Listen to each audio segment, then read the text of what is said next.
In the dead of night, when London sleeps and even the most dedicated royal watchers have retreated to their beds, something extraordinary was happening behind the ancient stone walls of Windsor Castle. A single guard, making his routine patrol through the dimly lit corridors, stumbled upon a sight that would challenge everything the world thought they knew about the British royal family. The beam of his flashlight caught a figure moving silently through the Crown Jewels chamber. Not a thief, not an intruder, but someone far more shocking. Queen Consort Camilla, dressed in simple dark clothing, was carefully examining each precious piece under the cover of absolute darkness. But this wasn't mere curiosity about her future inheritance. What the guard witnessed that night would uncover a secret mission that had been years in the making, involving ancient royal protocols, hidden family treasures, and a truth about the crown jewels that even Parliament didn't know. The question that would soon grip the entire nation was simple yet profound. What was Queen Consort Camilla really looking for in those sacred vaults? And why did she need the darkness to find it? This is the true story of one of the most extraordinary royal mysteries of our time. A tale that begins with a dutiful guard's report and ends with revelations that would forever change how the world sees the British monarchy. The ancient grandfather clock in the east wing of Windsor Castle had just struck midnight when senior guard Thomas Mitchell began his routine security sweep through the royal collection chambers. He had been walking these corridors for over 15 years, and nothing ever happened during the night shifts.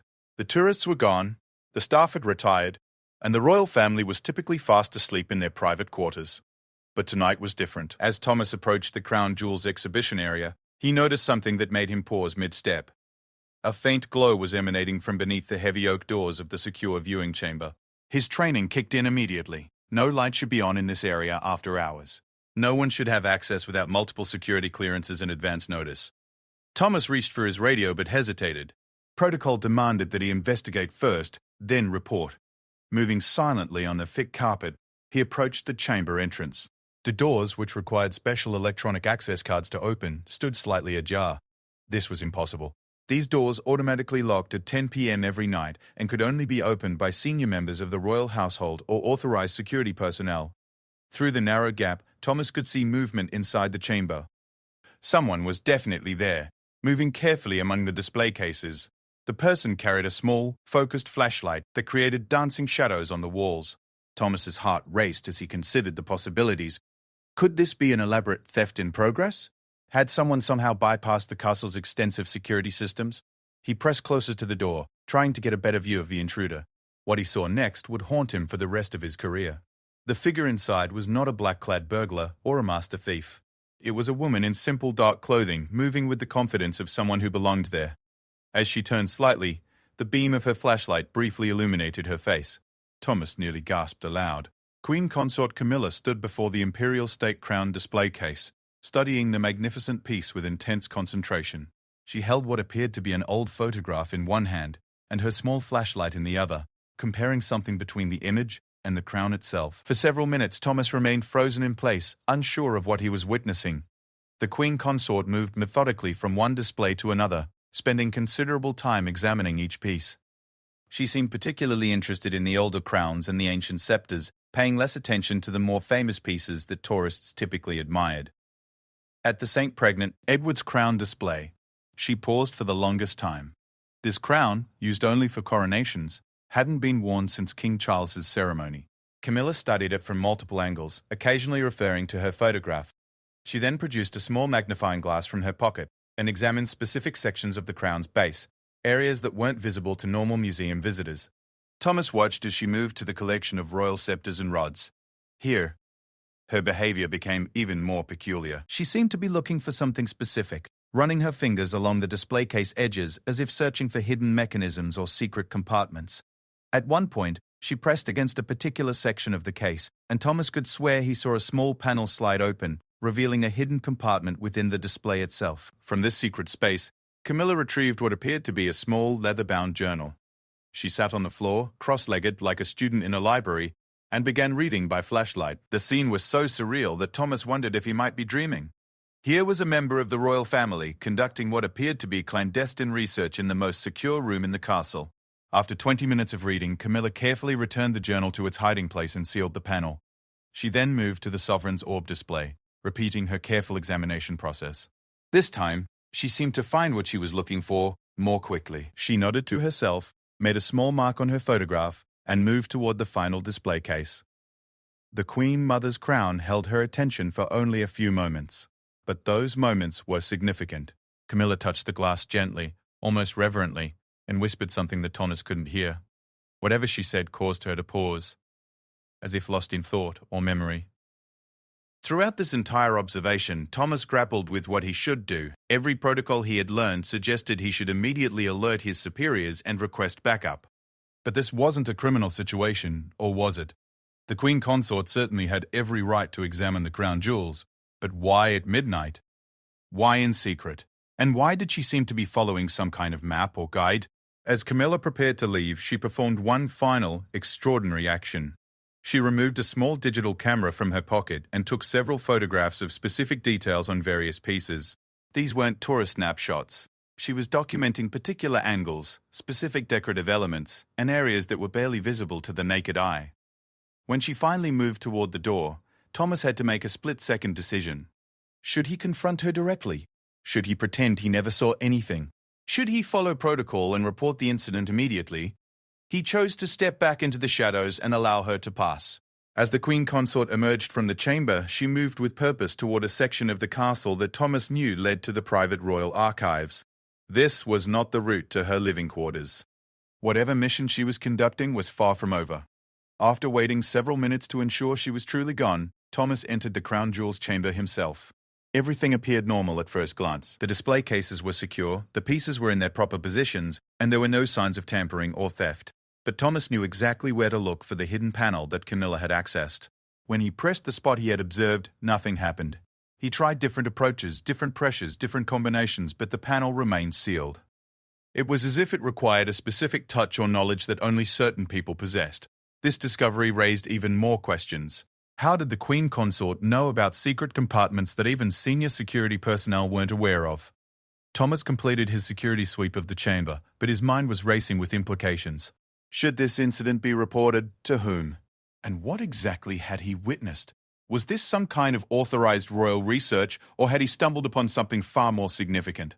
The remainder of his shift passed without incident, but Thomas found himself repeatedly returning to the crown jewels chamber. Each time, everything appeared perfectly normal, giving him moments of doubt about what he had actually seen. But the image of Queen Consort Camilla, sitting cross-legged on the floor reading a hidden journal by flashlight, was burned into his memory. By dawn, Thomas had made his decision. He would document everything he had observed in his official log, but he would mark it as routine observation, requiring follow-up rather than as a security breach. This would ensure that his superiors were informed without immediately triggering a major investigation that could embarrass the royal family. What Thomas couldn't have known was that his carefully worded report would land on the desk of someone who had been waiting years for exactly this type of information. Someone who understood that Queen Consort Camilla's midnight visit was not random curiosity, but rather a crucial step in a much larger mystery that connected the present royal family to secrets buried deep in British history. The investigation that would follow Thomas's report would uncover truths that challenged everything historians thought they knew about the crown jewels, the royal succession, and the hidden responsibilities that came with wearing the British crown. The report landed on the mahogany desk of Sir Edmund Fairfax 3 days after Thomas Mitchell's midnight discovery. Sir Edmund, the Deputy Private Secretary to the King, had spent 40 years navigating the intricate world of royal protocol and palace politics. He had seen unusual reports before, but nothing quite like this one. Reading Thomas's carefully neutral description of irregular after-hours activity in the crown jewels chamber, Sir Edmund felt a familiar chill run down his spine. This wasn't the first time in recent months that he had received hints of unusual behavior from Queen Consort Camilla. There had been other reports, late-night visits to the royal archives, requests for access to historical documents that hadn't been examined in decades, and private meetings with elderly historians who specialized in medieval royal regalia. Sir Edmund had been hoping these activities were simply the natural curiosity of someone adjusting to her new role. But Thomas's report suggested something far more systematic and purposeful. The mention of hidden panels and secret journals especially concerned him, because Sir Edmund was one of the few people in the modern royal household who knew such things existed. Within hours of reading the report, Sir Edmund arranged a discreet meeting with Dr. Margaret Thornfield, the chief curator of the royal collection. Dr. Thornfield was a brilliant woman in her 50s who had dedicated her career to understanding every aspect of the royal treasures. If anyone would know about secret compartments and hidden documents, it would be her.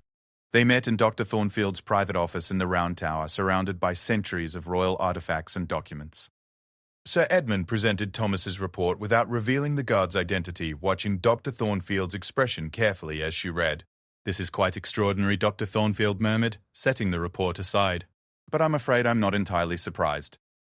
Sir Edmund leaned forward. "You've noticed something as well?" Dr. Thornfield stood and moved to a locked filing cabinet. From it, she retrieved a folder marked with the highest security classification. 3 weeks ago, I received a formal request from Her Majesty's office for access to the Regalia Research Archive. This is a collection of documents that most people don't even know exists: historical records, restoration notes, and documentation of special features in the Crown Jewels collection. Special features, hidden compartments, secret inscriptions, removable elements that were built into various pieces over the centuries. Many of the crown jewels aren't simply ceremonial objects, Sir Edmund. They're repositories of information, designed by medieval craftsmen to preserve important royal knowledge across generations. Dr. Thornfield opened the folder and showed Sir Edmund several aged documents. According to these records, at least 7 pieces in the current collection contain hidden elements. The Imperial State Crown has a secret compartment in its base that contains the original charter establishing the royal succession laws. The Sovereign's Orb opens to reveal a chamber holding maps of strategic military positions from the Tudor era.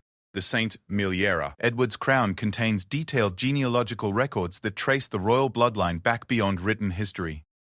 Sir Edmund studied the documents with growing amazement. "I had no idea such things existed. Why isn't this common knowledge even among senior palace staff?" "Because," Dr. Jarin Thornfield explained, "each generation of monarchs makes the decision about whether to share this information with their successors. Some kings and queens have chosen to keep these secrets within a very small circle. Others have decided that certain knowledge should remain buried. It appears that King Charles chose to share some of this information with Queen Consort Camilla. The implications of this revelation were staggering. Sir Edmund realized that what Thomas had witnessed wasn't unauthorized snooping or mere curiosity. Queen Consort Camilla was conducting official research into the hidden aspects of the royal regalia, following instructions or guidance that came directly from the king himself. But this raised new questions. Why the secrecy? Why the midnight visits?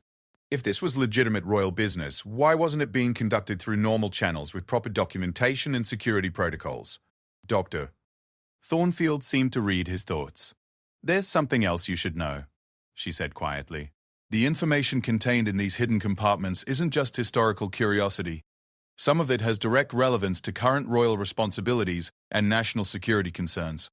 She pulled out another document. This one more recent. 2 months ago, I was contacted by the Cabinet Office requesting verification of certain royal authorities that date back to medieval times. Apparently, there are constitutional powers and responsibilities that haven't been exercised in centuries, but which technically still exist. Powers that could become relevant in times of national crisis. Sir Edmund felt the pieces of a much larger puzzle beginning to fall into place. "You're suggesting that Queen Consort Camilla is researching these ancient authorities?" "I believe she may be preparing to assume responsibilities that go far beyond the ceremonial duties the public associates with her role. Think about it. If there are hidden powers and authorities embedded in the royal system, someone needs to understand them thoroughly. Someone needs to know how to access the information and use it properly if the situation ever arises." The conversation was interrupted by Sir Edmund's secure phone. The caller was Thomas Mitchell, though the guard didn't identify himself beyond his security code. "Sir, I thought you should know. The activity has resumed. Same time, same location." Sir Edmund made a quick decision. "Dr. Thornfield, would you join me for an unofficial observation tonight? I think we need to understand exactly what's happening." That evening, at 11:30 p.m., Sir Edmund and Dr. Voffel Thornfield positioned themselves in a small observation alcove that overlooked the Crown Jewels chamber. They had arranged for the security cameras to experience a brief technical maintenance period that would give them privacy for their surveillance. At exactly midnight, Queen Consort Camilla appeared, moving through the corridors with the same purposeful confidence that Thomas had described. She was carrying a larger bag tonight, and her approach seemed more systematic than before. As they watched, she accessed the same hidden panel that had puzzled Thomas. But this time she removed several items from the secret compartment, not just the journal, but what appeared to be detailed technical drawings and several small metal objects that looked like keys or tools. "She knows exactly what she's looking for," Dr. Joy, Thornfield whispered. "This isn't exploration, this is following a specific set of instructions." Camilla moved to the Imperial State Crown and, using one of the metal tools, carefully opened a section of the crown's base. From inside, she withdrew a rolled parchment that she photographed extensively before returning it to its hiding place. The process was repeated with mathematical precision at each major piece in the collection. At the Sovereign's orb, she used a different tool to reveal a hidden mechanism that opened the orb like a puzzle box. Inside were several small items that she examined carefully, making notes in a modern notebook. But the most extraordinary moment came when she approached the ancient crown of Edward the Confessor. Using a combination of the tools she had collected, she performed a complex sequence of manipulations that caused several decorative elements on the crown to shift and reveal hidden inscriptions underneath. Dr. Thornfield gripped Sir Edmund's arm.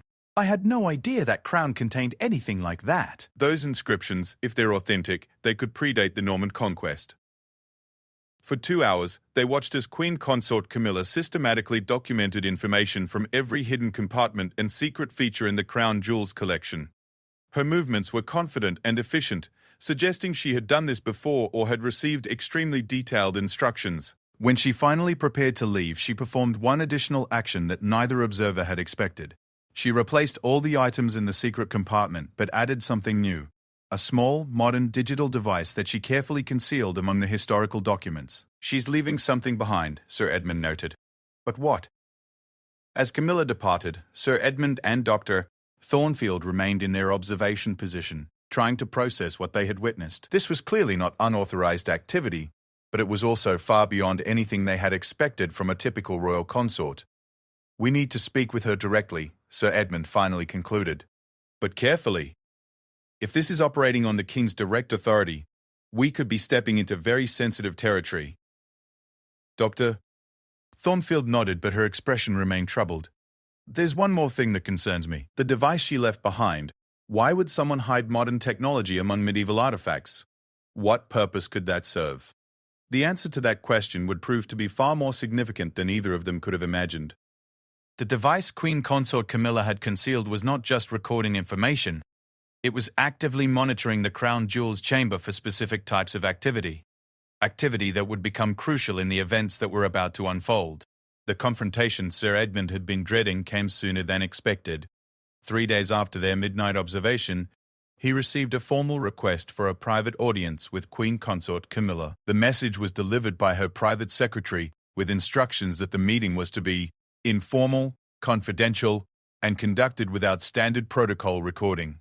Sir Edmund arrived at Camilla's private study in Clarence House at precisely 3 p.m., finding the Queen Consort seated behind an antique desk covered with historical documents, photographs, and what appeared to be architectural drawings of various royal residences. She gestured for him to sit without the usual formal greetings.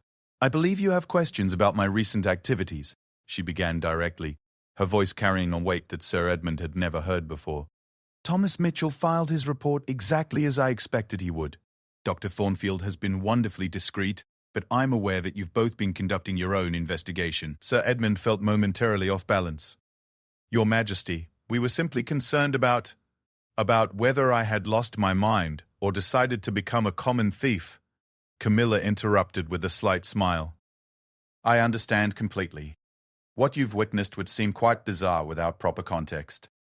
She stood and moved to a large map of Britain that dominated one wall of the study. "Sir Edmund, how much do you know about the Covenant of Continuity?" The question struck Sir Edmund like a physical blow. The Covenant of Continuity was one of the most closely guarded secrets in British royal history. He had heard whispers of it during his early years in royal service, but had always assumed it was merely legend or historical rumor. "I know the name," he admitted carefully, "but I understood it to be largely mythological." Camilla's expression grew serious. "Far from mythological, I'm afraid.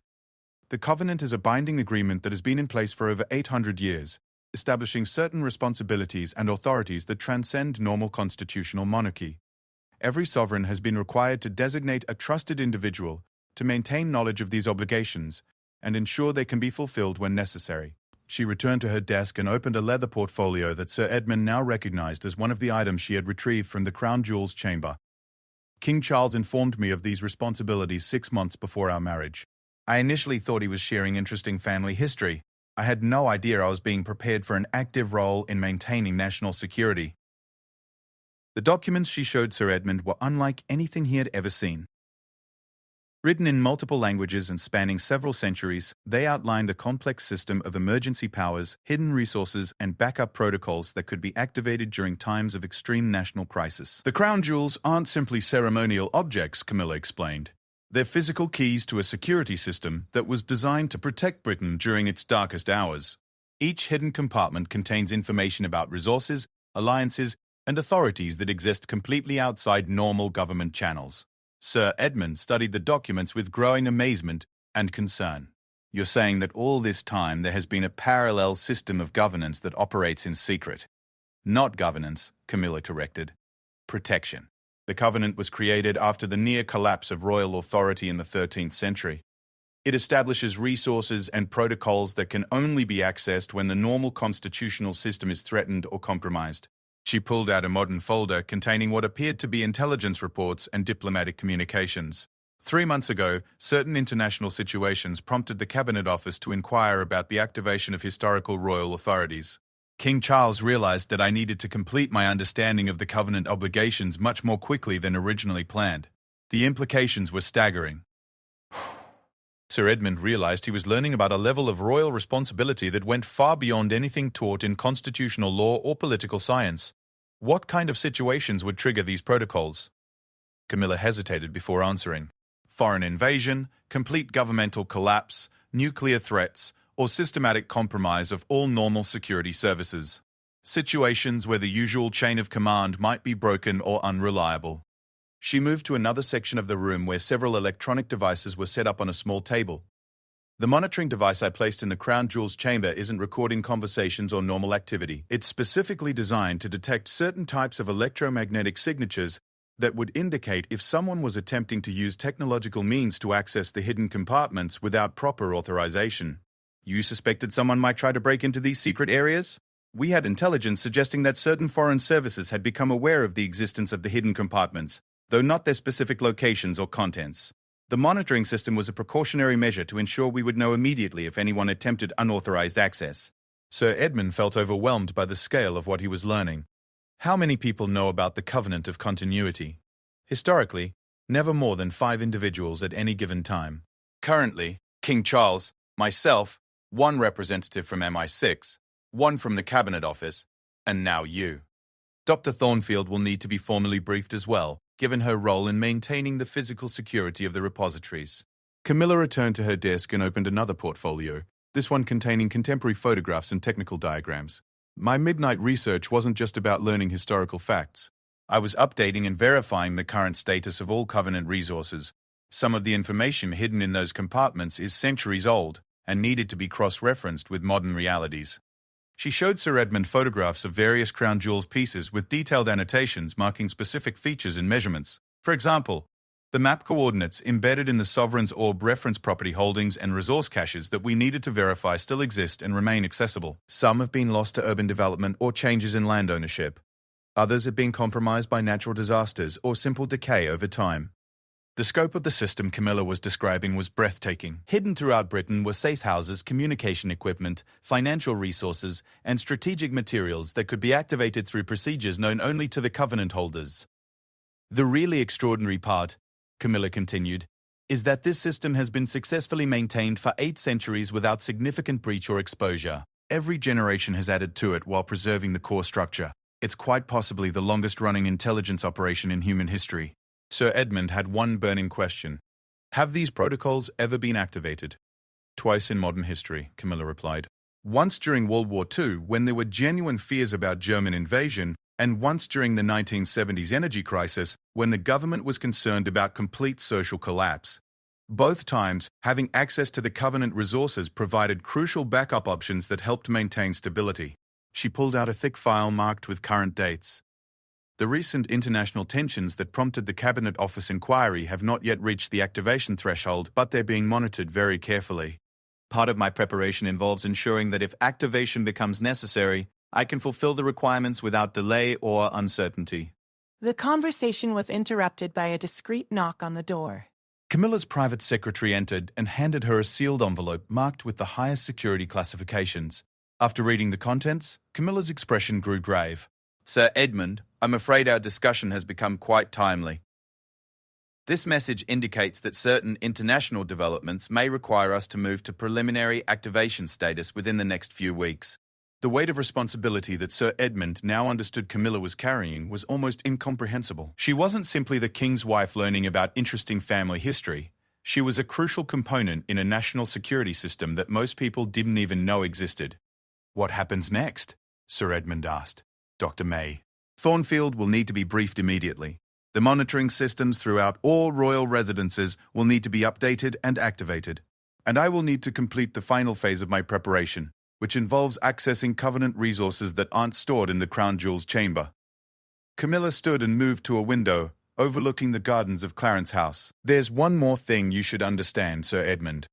The public can never know about any of this. The effectiveness of the Covenant system depends entirely on its secrecy. If these capabilities became public knowledge, they would immediately become targets for those who might wish to compromise or exploit them." Sir Edmund nodded, understanding the enormous burden of secrecy he was now sharing. "How do we proceed while maintaining normal royal duties and public appearances?" "Very carefully," Camilla replied.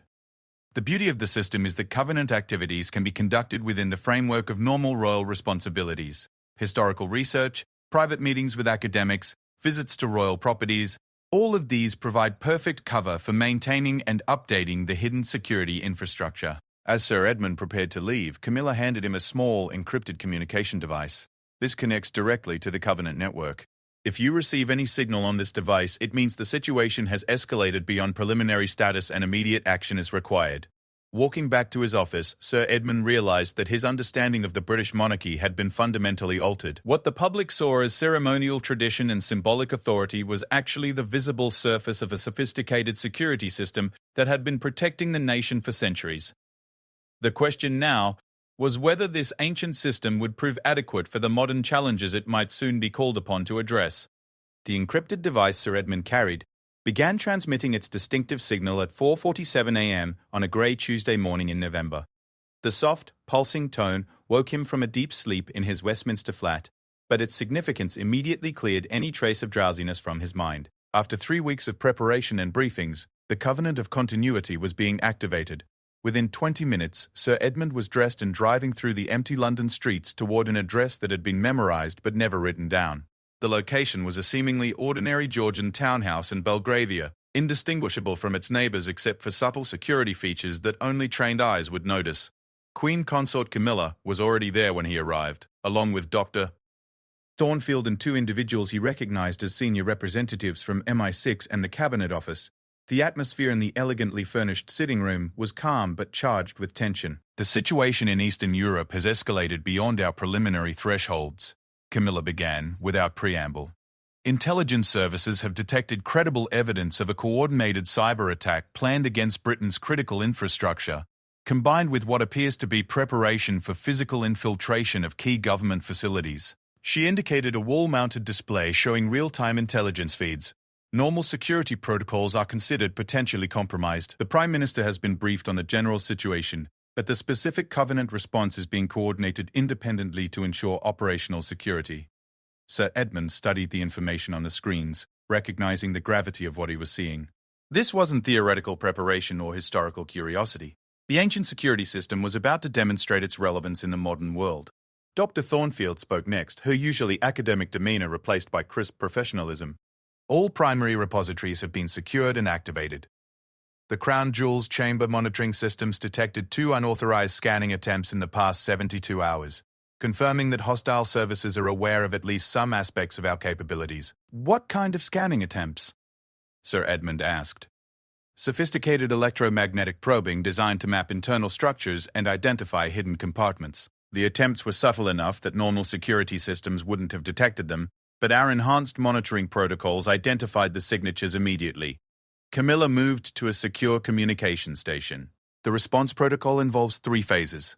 Phase 1 is securing all Covenant resources and establishing independent communication networks. Phase 2 is activating the hidden safe houses and backup command centers. Phase 3 is implementing the emergency authorities that bypass normal governmental procedures. She paused before continuing, the weight of centuries-old responsibility evident in her voice. We are currently implementing Phase 1. Phase 2 authorization has been granted and will begin within the next 6 hours.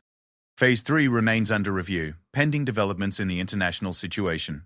The MI6 representative, identified only as Morrison, briefed them on the specific threats. The attack appears to be designed to simultaneously disable normal government communications, compromise critical infrastructure, and create enough chaos to allow insertion of hostile operatives into key positions.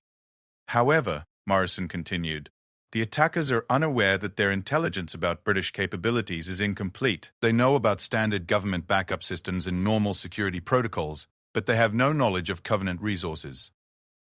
Dr. Thornfield activated a different display showing a map of Britain marked with dozens of locations.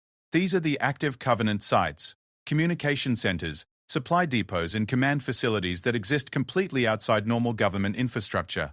They were established over centuries and have been continuously updated with modern technology while maintaining absolute secrecy. Sir Edmund was amazed by the scope of what he was seeing. How many people are involved in maintaining all this? Fewer than you might think, Camilla replied. The system was designed to be maintained by a minimal number of individuals, many of whom aren't aware of the full scope of what they're supporting. Local caretakers who think they're maintaining historical properties, technicians who believe they're working on standard government communication systems, security personnel who assume they're protecting routine royal facilities. The Cabinet Office representative, introduced as Davies, provided details about the coordination with normal government operations. The Prime Minister and senior ministers are aware that additional security protocols are being implemented, but they don't know the specific details. This allows us to maintain operational security, while ensuring that official government responses don't inadvertently interfere with Covenant activities. Over the next several hours, Sir Edmund watched as the ancient system demonstrated its modern capabilities. Communication networks that existed completely parallel to normal government systems came online. Teams of specialists, many of whom had been training for years without knowing the true purpose of their preparations, began implementing security protocols that had been refined over centuries. The most remarkable aspect was how seamlessly the Covenant system integrated with contemporary technology and procedures. Medieval planning principles had been enhanced with modern capabilities to create a hybrid approach that was both sophisticated and flexible. The beauty of the system, Camilla explained during a brief break, is that it doesn't replace normal government functions. It provides backup capabilities that can operate independently if necessary, while normally remaining completely invisible. Dr. Thornfield had been monitoring the Crown Jewels chamber throughout the crisis. We've detected 3 more scanning attempts, each more sophisticated than the last. Someone is definitely trying to understand the hidden features, but our countermeasures are holding. What concerns me, Morrison added, is that the scanning technology being used suggests state-level capabilities. This isn't criminal opportunism or simple espionage. Someone with substantial resources is specifically targeting the historical royal repositories. The situation escalated dramatically when Davies received an urgent communication that caused his expression to grow grim. We have confirmation of actual infiltration attempts at Westminster and Whitehall. The cyber attack component has begun with subtle probing of government networks. The Prime Minister is being briefed on moving to the highest alert status. Camilla moved to the Master Communication Console. Phase 2 activation is now authorized. All secondary sites are to be brought online immediately. Sir Edmund watched as the map display transformed, showing dozens of additional locations becoming active across Britain. What had seemed like an impressive but limited backup system was revealing itself to be a comprehensive shadow infrastructure that could genuinely support government continuity under extreme circumstances. How long has this second-level system been in place? He asked. The core structure is medieval, Camilla replied, but major expansions occurred during both World Wars, the Cold War, and following the 9/11's attacks. Each crisis has led to improvements and additions, while maintaining the fundamental approach. Dr. Thornfield provided an update that surprised everyone. The scanning attempts on the Crown Jewels chamber have suddenly stopped, but we're now detecting similar signatures at other royal properties. Windsor, Sandringham, Balmoral, and Holyrood House are all showing signs of external electromagnetic probing. Morrison's expression darkened. They're conducting a systematic survey of all major royal residences. This suggests they have detailed intelligence about the existence of hidden repositories, even if they don't know the specific locations or access methods. Or, Davies added ominously, They're preparing for a much more comprehensive operation than we initially assessed. The breakthrough came when Dr. Thornfield's monitoring systems detected something unexpected. The electromagnetic signatures we've been tracking aren't just scanning attempts, they're also communication signals. Someone is using the scanning operations to transmit coded messages between different locations. Morrison immediately understood the implications. They're using the scanning as cover for coordinating simultaneous operations. The electromagnetic signatures are carrying embedded data that normal communication interception wouldn't detect. Camilla made the decision that would define the next phase of the crisis. Phase 3 authorization is now required. The threat level has reached the point where emergency authorities must be implemented. Phase 3 of the Covenant Protocol involved authorities that hadn't been exercised since World War II. These were powers that existed completely outside normal constitutional procedures, designed for situations where the regular governmental system might be compromised or inadequate. Sir Edmund, Camilla said, turning to address him formally, as Deputy Private Secretary to the King, you are hereby authorized to coordinate implementation of Covenant Phase 3 protocols under the Emergency Succession Authority of 1216, as modified by the Constitutional Preservation Act of 1689 and the National Continuity Resolution of 1940. The formal language carried weight that transcended its medieval origins. Sir Edmund realized he was participating in the invocation of authorities that connected the present crisis to 8 centuries of British constitutional evolution. Davies provided the practical details. Phase 3 gives us authority to implement security measures that bypass normal legal procedures, coordinate directly with international allies, through channels that exist outside standard diplomatic protocols, and access resources that aren't subject to normal governmental oversight. Over the following hours, Sir Edmund witnessed the full activation of a security system that managed to be both ancient and ultramodern. Communication networks established by medieval kings carried encrypted data between facilities equipped with cutting-edge technology. Protocols designed for defending against Viking raids were adapted to counter cyber warfare. The crisis reached its resolution when the Covenant monitoring systems provided intelligence that allowed normal security services to intercept the planned attacks before they could be fully implemented. The hidden electromagnetic communication network that had been detected enabled authorities to map the entire hostile operation and neutralize it systematically. The attackers made a crucial miscalculation, Morrison explained during the post-crisis debrief. They assumed that British security capabilities were limited to what they could observe through normal intelligence gathering.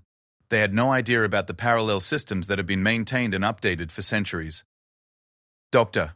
Thornfield added, the scanning attempts on royal properties actually provided us with more information about their capabilities than they gained about ours. Our monitoring systems were able to analyze their technology and methods while protecting the actual locations of hidden repositories. As the immediate crisis passed and Covenant systems returned to standby status, Sir Edmund found himself reflecting on the extraordinary experience he had witnessed. The British monarchy, which many people viewed as a purely ceremonial institution, had revealed itself to be the custodian of sophisticated security capabilities that most citizens couldn't imagine. Will the public ever know what happened here? He asked Camilla as they prepared to return to normal duties. They'll know that a significant security threat was successfully countered through the cooperation of various government agencies, she replied. They don't need to know about the specific capabilities or methods that made success possible. The effectiveness of the Covenant system depends on its continued secrecy. Sir Edmund understood that he would carry the knowledge of these events for the rest of his career, watching normal royal ceremonies and public duties with the awareness of the hidden responsibilities they represented. Queen Consort Camilla would continue to appear at public engagements and charitable events, while secretly maintaining one of the most sophisticated security systems in the world. The midnight visits to the Crown Jewels chamber, which had seemed so mysterious when Thomas Mitchell first reported them, were revealed to be routine maintenance of a system that had just demonstrated its continued relevance in protecting Britain from threats that its medieval creators could never have imagined but had somehow planned for with remarkable foresight.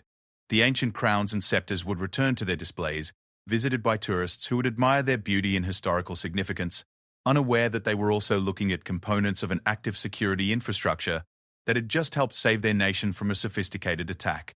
In the end, the greatest secret wasn't what the crown jewels contained, but what they represented, a bridge between Britain's ancient past and its protected future, maintained by guardians who understood that the most effective security often hides in plain sight.